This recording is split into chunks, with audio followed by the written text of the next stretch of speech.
Greetings, everyone. Nathan Nerdarch here from Nerdarchy, for nerds by nerds, hanging out with the nerd. Nerdarchist Ted. And today we're discussing unusual NPCs, the Beholder.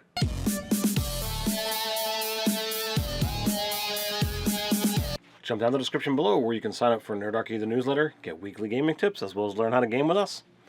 So today we're going to be discussing Beholders. And if you have your trusty Volo's guide, like we do, then you'll know that there is a ton more stuff and information on Beholders. Back in the day, I read tyrant, which was a really good, I think, second edition. I believe so. Kind of like, it was like almost as big as one of the player's handbooks. I mean, like one of the player's guides to a class. But this has got a pretty decent amount of information. It kind of jam-packs it in, and I enjoyed reading it because I love Beholders. So Joshua, wrote in and says he wants us to talk about how would you create a Beholder NPC to use in your game. Zarathar's or Xanathar's Guide to Everything. It's got a Beholder right there on the cover. Lead people to believe that that's Xanathar. So we'll see, what winds up transpiring with that. I've always been under the impression that Beholders are I hate everything, even other Beholders if they don't look exactly like me, which Beholders rarely look like other Beholders, so it just becomes a territorial dispute and battles and fights and wars until one of them dies.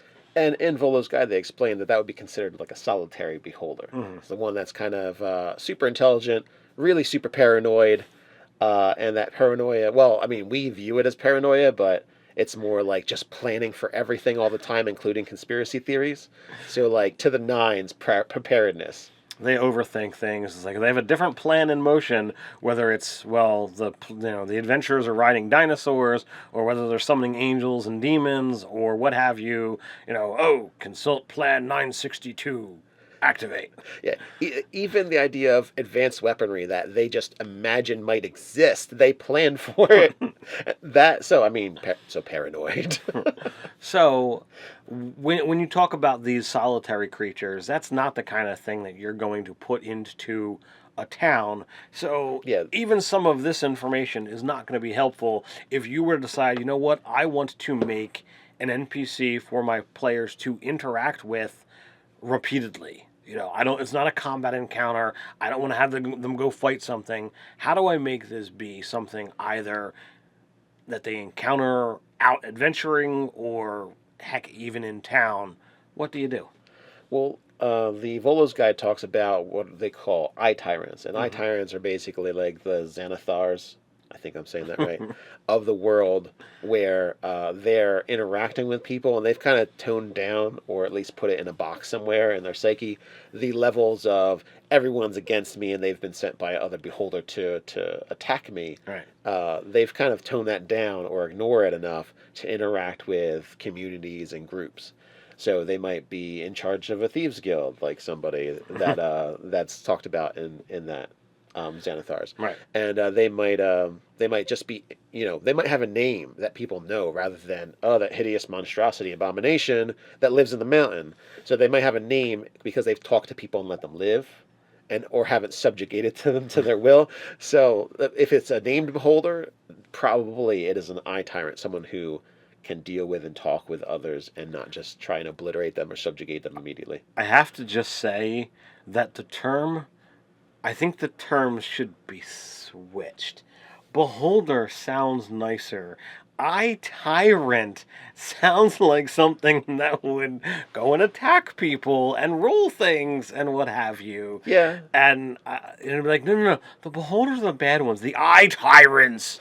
They're the good guys. They're the ones that you can talk to. You need to make some switches here, dudes. Well, naming's a very delicate business, and sometimes you don't get it right. The tyrant does definitely sound like the more threatening and dangerous of the two. But anyway, that's what Volo's is saying. So, all right, if you were going to craft a tyrant, then, if you will, to be able to interact with the players, number one, you could go into your trusty Volo's Guide and pull out these awesome tables, and you could roll your guy randomly and have a lot of fun with, like, what is the pupil shape? What is the color, the texture? What does this thing wind up looking like? Just by rolling a whole bunch of dice real quick. Pretty awesome. You can get some personality stuff in there as well. The personality trait stuff is great. And the flaws, very good. Because I feel like Beholder, for all their desire to be perfect, are really flawed creatures in their mindset, even though they're super geniuses, basically. Right. And are ridiculous spellcasters that can shut down entire parties. They still have all these like mental flaws to them. And I think that's really good to go over. And if you're not going to roll it up, at least like look at it to kind of get a base for where you think and a believable beholder would be kind of like their range of thoughts. So now that we've got a concept of where to go, what do we do beyond just, well, I rolled his personality? How do you envision this kind of character being present in a world? All right. Well, I would say that the tyrant itself is still going to be prepared. Mm-hmm. It just has dialed down the paranoia level so it can deal with people. So it's not going to like, all right, a thing walks into my lair, the first thing I do is nuke. Yeah. It's like, all right, question. I will use words before I use eye stalks. Yes. Or maybe they've, in a way, I think it's going to transfer from the beholder's paranoia level to of making all these plans for how to kill everything that comes into its lair and what ways it could come into its lair, to more of switching that to, I'm interacting with a being that I'm not killing. So here is like this giant list of different like attack and defenses that it would use in conversation, almost like converting the debate or the conversation itself to like the battlefield of what's going to happen now. Because in civilized society, they get upset and they tell you a monster if you start just nuking people. So it makes sense that the beholder is now like, oh, okay, we're playing a different level of game right now, or like a different level of fight is what I think it would view it as. So it still go at it with its like tenacious mind to be able to kind of think out all the different answers that someone could give them. So it would, like one of the things it says in the book is when adventurers come in or when something attacks it, it reacts. Not reflexively, but goes, oh, that's like this plan I thought up to deal with this exact situation, because that's all I have to do is think about how to deal with plans of threats in my life because everyone's trying to kill me. So it's going to go through basically that same kind of thing, except just now with dialogue boxes instead of spell stalks. So that's what I think it would be. Kind of have that weird kind of, it always has an answer, or it always has some way of either throwing people off or like kind of, you always, when you're talking with the beholder, not only is it scary in a way and an alien, but I think if you're talking with the beholder and trying to get anything out of it, you should feel extremely mentally exhausted afterwards, because it's trying to win a fight, basically. Right. And all you're doing is having a conversation. You're like, oh, do you want tea? Well, what kind of tea are you talking about? And it's probably like, I'm going to make 10 decisions on what I'm going to talk with you about based on what kind of tea you say. And because it's because it's got that mindset that it's going to go. So if it tones down the paranoia and doesn't just go for the kill or the subjugation immediately, I feel like it has to have some other way of dealing with those urges. Right. Those mental needs. So the beholders being, the crazy monstrosities, aberrations that they are, there's many different societies that are not going to just welcome them in town. There's many different cities where, even if they've managed to get in and seat themselves in a position of some kind of, moderate power, they're still not just going to be strolling down the lane. People aren't going to widely accept them in most places. So if we were to craft an NPC for your standard city, would you want to break that tradition and have this NPC like in the good graces of nobility for one reason or another? Would he be, through a combination of bribery and mind control, like so that he's more neutral, or would he, kind of come in and have that more evil bent and like, okay, well, I'm still out for me, but I still converse, but I need to like totally be in hiding? Let's give 3 examples. Okay. Or more in-depth things on what you said. So I think an tyrant would be more comfortable from the position of advisor to like a lineage of kings or princes, and it would be more accepted. It might be a little strange. You'd be like, oh, there's this floating giant spherical head thing with eyes as the advisor to the king that's always present, or as the behind the throne advisor where you don't really notice his presence because he's not necessarily, maybe he's behind a walling or some kind of thing that separates him from the general populace, but he's always there and has the king's ear. And he might also be the tutor and instructor for the future generations. So it's like, oh, this is my grandfather's tutor, and this is my father's tutor, and this is my tutor, and it's going to be your tutor, son. Like that kind of lineage kind of thing. And I think that would be a great way of holding power without being the primary target. Because they kingdom's always going to say, oh, well, we can get rid of the king. Like, how many people are actually going to know that the beholder exists? And that, because if they do it right, I mean, he might be able to even polymorph into stuff. Right. So maybe even the king doesn't. None of the kings know what he is. They just assume that he's a dragon or something, disguised. And maybe he even said that he is a dragon, and it's like, well, my true form is too magnificent. I can't show you, or you would be like turned to stone or something. I mean, it's fantasy world. Just tell him you're going to be turned to stone if you see my true form. Yeah. So in the end, that eye tyrant's basically buffer against. Maybe that's his buffer against the paranoia that regular beholder would attain. Someone coming after the king might not come after him, and it would take a lot for them to reveal what that his presence is there. So he's kind of got that extra layer of safety, and by manipulating, teaching the generations of kings, indoctrinating the kings, yes. He's going to be able to get whatever he wants, and generations worth of trust. Pretty much means they're going to do whatever he says. And you know what? You could look at it as a sinister way, or you could look at it as in a very stable way. In the end, the beholder has an entire kingdom as its minions, right? Without being the thing that everyone thinks they need to destroy to free some kingdom. And it doesn't have to be some kind of despotism or anything like that. The beholder basically can apply its intellect and plan, like. It's like if you think about a computer that's going to go through 10,000 different ways of thinking about a situation and then pick the one that's most advantageous. I feel like that's what like the level of a beholder is. Right. So they're going to be going with that mindset, except they're going to be managing an entire kingdom. So that kingdom's probably going to run really well. Right. And with the humans being the ones that are truly the ones that are making the ruling and saying different things, they have their own kind of like morality to add to it. So if it's an overly good kingdom, there's going to be certain things that the beholder said, well, this would be the most efficient. But we can't like just start killing people in the streets because they disagree with us, kind of thing. So maybe we can tamp that down and like put a tax on people or do this or that. And then the beholder, oh yeah, sure. I mean, it's your kingdom. He says that's one way to do it. That's one way of doing it, and I understand. So he can even give the extremes, and then whatever they can go to, he can just give concessions and be like, oh yeah, that sounds like a good plan. Right. So again, he can always kind of reinforce that you're in charge. The lineage has made the decisions for everything, and again, he has that buffer. He's not even known by the general populace, and most nobles probably don't know.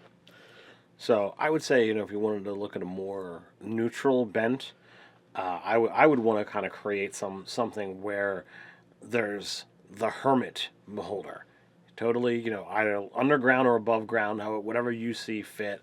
But I envision, as opposed to like a mage tower, it's like a mage sphere, and he's got this dwelling that is his own, and as long as you show up, offer proper respect, pay for your time there, either by transferring of knowledge or sharing of knowledge, or you pay in whatever his preferred currency would be. He might like specific types of gems, or maybe he doesn't care about the type but the actual shape. Beholders like spherical things, so perhaps a gem that's polished and cut to a perfect sphere is something that will appease him regardless of the actual value of it. Or then maybe it's a combination of the two. And then he could be something that is as simple as a quest giver, or as something as like, this is the midway point. This is where you go to garner more information on the thing you're questing for, or questing about, and here's a stopgap, and oh god, I got to go talk to this beholder again, this eye tyrant, and his price and his mannerisms are always a challenge, and you're not sure which one is going to be more challenging this time. You could have a little bit of a chaotic swing into it to add this guy's interactions and role playing be a little bit crazy. I think I would have a lot of fun with that NPC to deal with. You have anything you would like to throw in on that guy? Yeah, I would call him like an information broker in a sense, like a sage in the woods. With the idea that rather than what we think of information brokers is like more people like thieves guilds kind of stuff. This is more of like the information of the world and history and things and arcane secrets. He's the internet. Yeah, he's like the internet. His eye stalks going different directions and seeing through time and stuff like that. So I mean, like, you could take this guy and he could be like a diviner, a scryer, and he could literally have cataloged information of anyone that he feels is of import. And maybe there's minions that work for him that are also of the same bent, but you're not allowed to talk to them. They're too busy divining, because everything's just cataloged. Yeah, and I would say that he would probably have several wizards and clerics underneath him, not that worship him, but that understand how important it is to be this close to someone who knows this much stuff. Right. And they might even be. You could literally be sharing magical secrets with them of how this is all cataloged, and he realizes that to be the center of power that he is, that the more divining that happens, the more scrying that happens, the better off and the more powerful he's going to be. So imagine if he got more people doing what he does, even if they're not as skilled as he is. It's still going to be okay. Where is this? And you can look for ways of pulling out artifacts and legendary objects, and as they move through the world and do deeds, other items and people of import are going to be drawn in and around that circle, so they could literally be watching those moments of history as they unfold to find out what happens to those people, to those objects. And by mere happenstance, they're literally chronicling history without meaning to do so, but they're just trying to follow the events because they want to know where those things are, so that when they stop moving, you're able to then do something. And I would say he doesn't need to necessarily be neutral in the idea of neutral, not messing with stuff. But he could be neutral in the fact that he doesn't necessarily care like kingdoms rising and falling, except for the stability of his sphere. Right.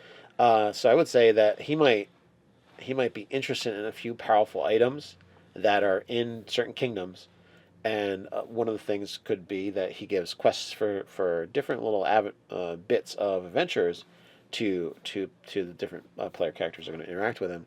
And I would think that he is waiting for a time when it's advantageous or able to snatch these items for his own purposes, to keep them safe, or for something else. So I would actually go so far as to say like that it's unbeknownst to the people, but anyone who is like questing for him, like he gives them some kind of token. It could be a simple as like a coin that has an eye on it, or it could be like, oh, wear this badge, and they become like focuses for the scrying of the tower. Oh, that's a good idea. So like it's like, okay, well, all right, now I can actually go. Never tells anyone because that'd be ridiculous, but.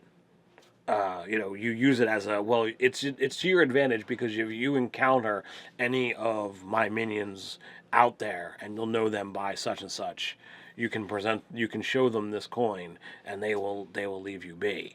There might not be any minions out there. There might not be any of the situations to come across, but by presenting these coins to the players, or to the adventurers, you have the situation where you have a focus that this guy or his minions are able to directly scry on the adventures that's happening to make sure that double crossing is not going to happen. Because I mean, come on, they're paranoid.